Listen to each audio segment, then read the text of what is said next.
Yo, ladies and gentlemen, welcome back to the channel. Now today I have a Dune Awakening video for you guys and girls. We're going to break down this new article that Funcom have just done. They've just let us know they're going to be talking about Dune Awakening server structure, large-scale multiplayer mechanics and more. So let's jump into this, and don't forget to like the video and subscribe to the channel if you're interested in Dune Awakening and also MMO and MMORPGs. Right. So they were saying, dear sleepers, recently we hosted a special preview beta for gaming press and content creators that resulted in hundreds of articles, videos, and live streams breaking down and showcasing the first 20 to 25 hours of the game. It's been great not just seeing all this coverage, but also your many comments.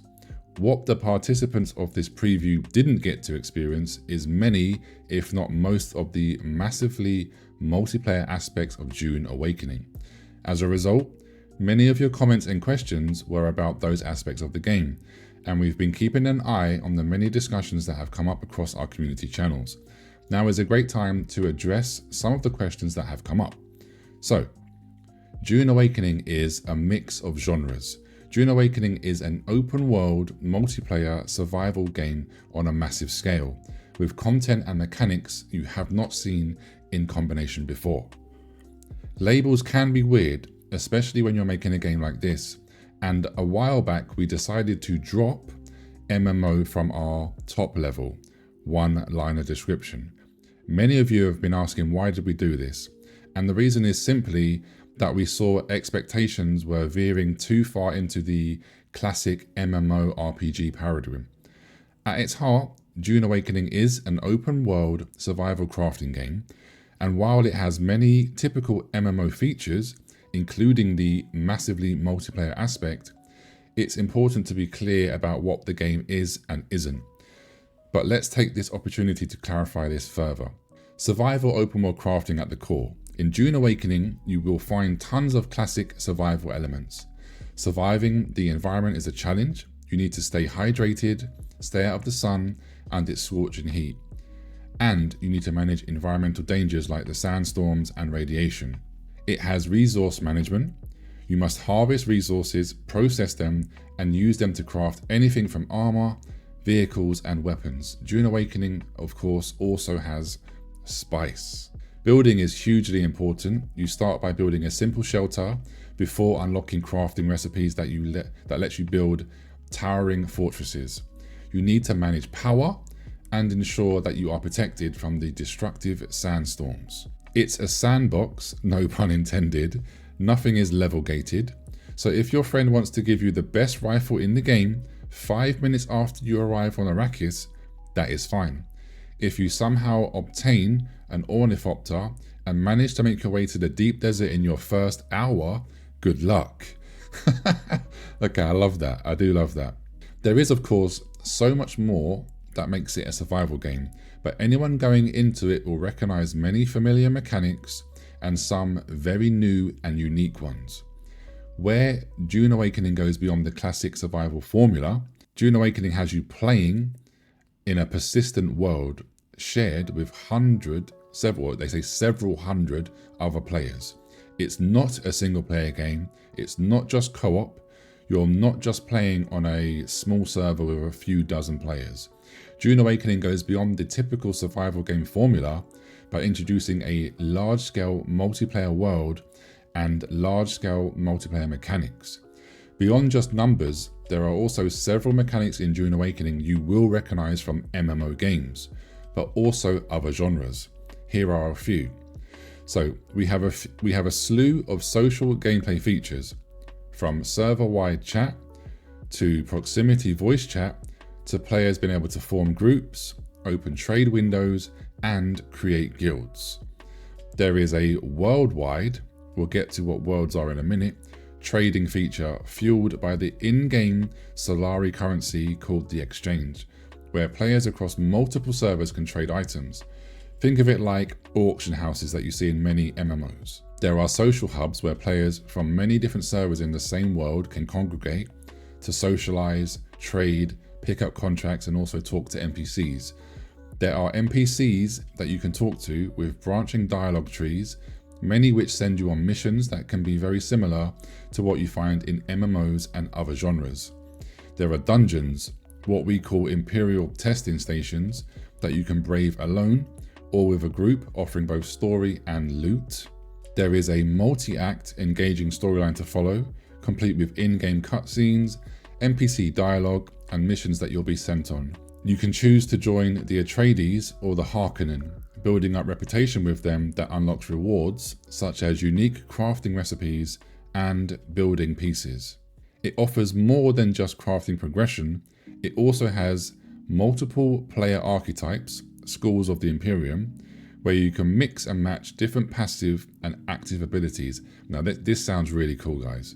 Our goal has been to create a combat system that goes beyond what you can expect from the survival open world crafting games, both in terms of quality and combat options, not to mention synergies between archetypes and their abilities. There is an end game beyond just maxing out your progression and unlocking all of the crafting recipes, opening a whole new gameplay loop. This is really important. This is what I wanted to know. As long as there's, a real good end game loop, then it will let us be able to play the game, for as long as we enjoy. So, all this in combination with the more classic survival mechanics makes for an experience that feels different from what you've seen before, certainly in the survival genre. So next thing is about player population and server world structure explained. When you first start playing Dune Awakening, you will pick a server that will be your home. Each of these servers belongs to a world, and a world consists of at least 20 servers. As a player, you will meet and interact with players from other servers that are in your world. The best way to explain how this works is by looking at how our Arrakis is structured.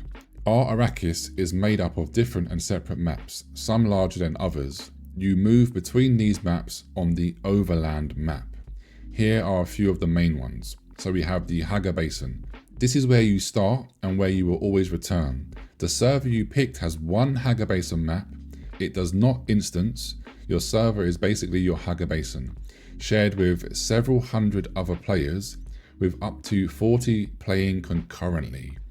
It is a big, persistent open world, similar in size to the map in Conan Exiles. Okay. And it consists of many different biomes. Here you must survive, build, and fight in the same space with other players who picked the same starting server as you. It's important to note that you can visit other Haga-based servers. You can do everything on the server you visit except claim land. So you can fight, progress, socialize, and even build on your friends or guild's claimed land. Haga Basin is primarily PvE, with only a few small areas enabled for PvP.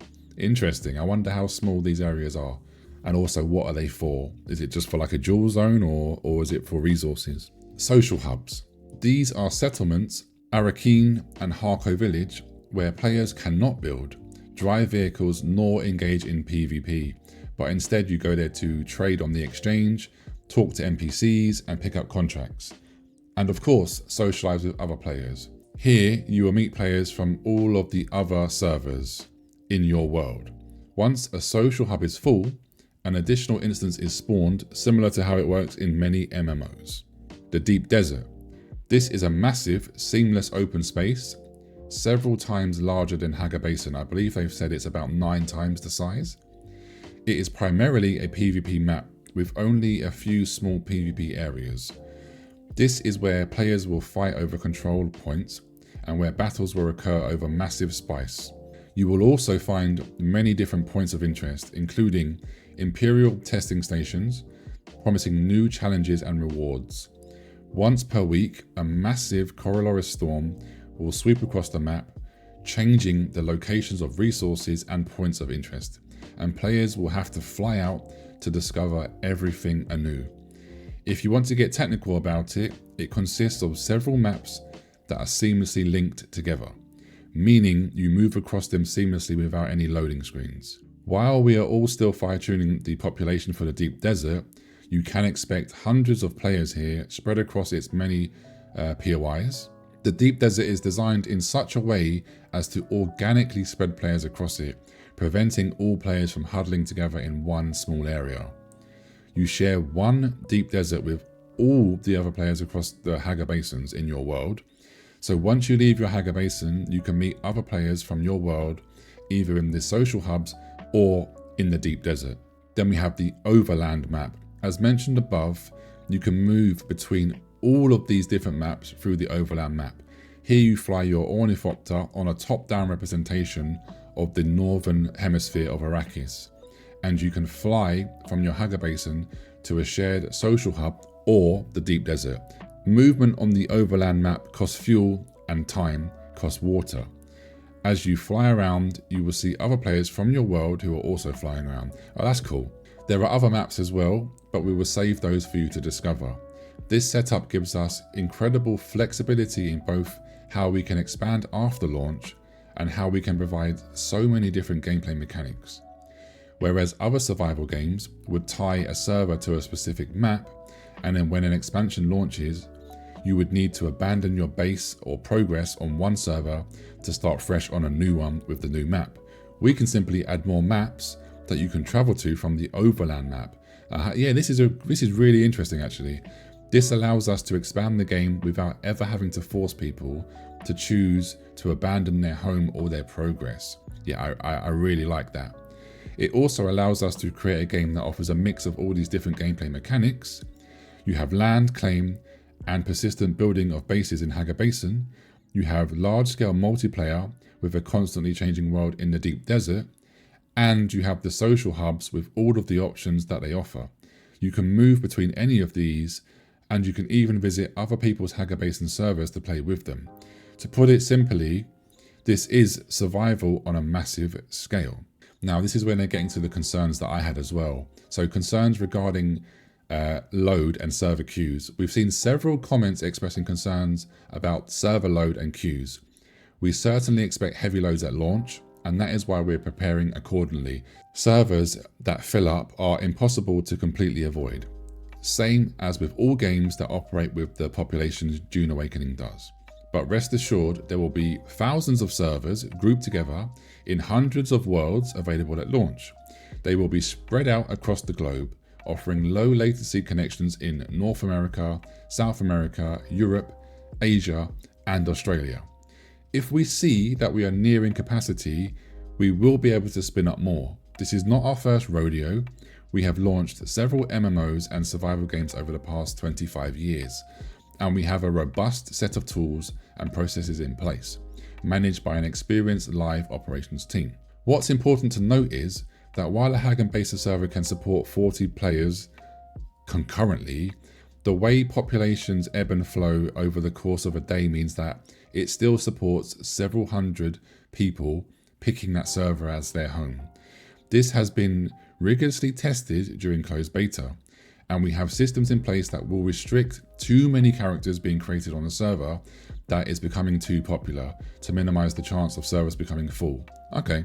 As with all games operating with populations like this, that doesn't mean servers will never reach the 40-player concurrency cap. If that happens, you will join a server queue when logging in. The term server queue is rarely used in a positive context, but to us, it's a quality of life addition. Commonly survival games don't offer this, and you are left having to wait and hope you're able to click fast enough when a slot opens. By adding a server queue functionality, you can simply click once and rest easy knowing that you will get in when a slot becomes available. Again, because of how populations ebb and flow throughout the day, you should not have to wait long before being let in.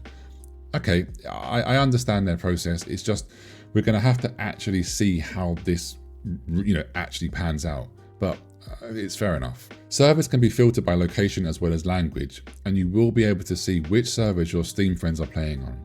Whilst transferring between servers or worlds will not be available at launch, this is something we will be introducing in a post-launch update as the populations stabilize.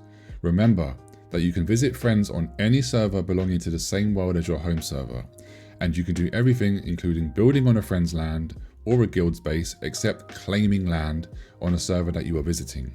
You can even create and join cross-silver guilds. Okay, We are still tweaking population limit on servers, worlds, and maps to provide a smooth experience for everyone.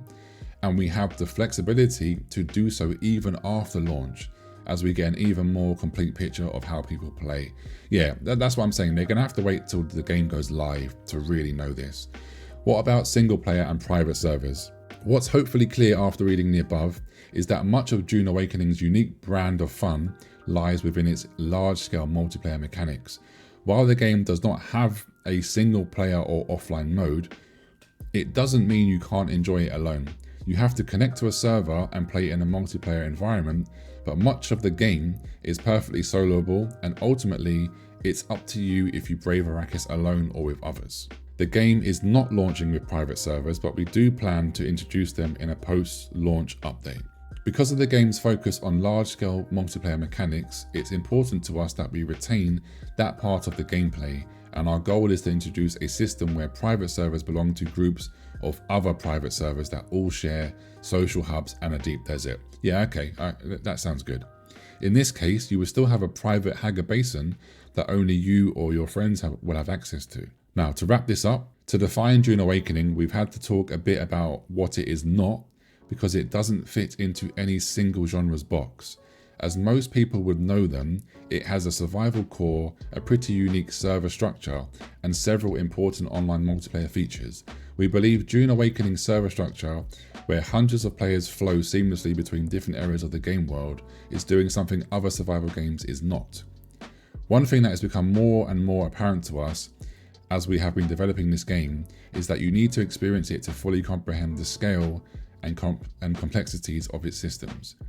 Some of you will get to experience a small part of this in the upcoming large-scale beta weekend, which is the early game they're going to let us play. And while our ongoing persistent closed beta has allowed us to rigorously test tech and gameplay, it's only when the head start begins on June the 5th that it will truly come into its own and players can get a real sense of what we've been building over the past several years. So yeah, really interesting. Good article. I'm glad they've done this because this does really clarify a lot of stuff. So the reason why myself and other people have been calling it a survival MMO is because it does have MMO, it has MMO parts in the game. And the reason why they've decided to remove that tag is because clearly people are just assuming, why is it not more like an MMO RPG? But yeah, anyway guys, that's it. Hope you've enjoyed this one. Don't forget to sign up on Steam for your chance to get into the beta weekend. And I'll catch you in another Dune video coming soon. Take care. See you soon. Peace.